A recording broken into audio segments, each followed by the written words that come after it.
தேவனை தேடும் போது உணர்வு உண்டாகிறது. அங்க சொல்லப்படும் தேவனை தேடுகிற உணர்வு உள்ளவன். என்னது? தேவனை தேடுகிற உணர்வு உள்ளவன். இன்னைக்கு பாவம் மன்னிக்கப்படுவதற்கு நிறைய பேர் மொட்டை அடிக்கிறாங்க. என்ன அடிக்கிறாங்க? மொட்டை அடிக்கிறாங்க.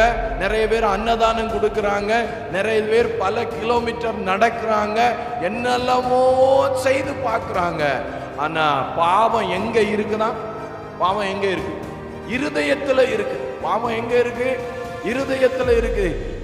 இருதயத்துல இருக்க பாவத்தை மன்னிக்கணும்னா இருதயத்தை தான் கழுவணும். ஆமே, எதை கழுவணும்? இருதயத்தை தான் கழுவணும். இருதயத்தை எதால கழுவ முடியுமா? இயேசுவின் ரத்தத்தினால. சொல்லுங்க, இயேசுவின் ஒரு பென்சில்ல நம்ம தப்பா எழுதிட்டோம்னா அந்த பென்சில்ல தப்பா எழுதுனது என்ன செய்வோம்? ரப்பர் வச்சு என்ன செய்வோம்?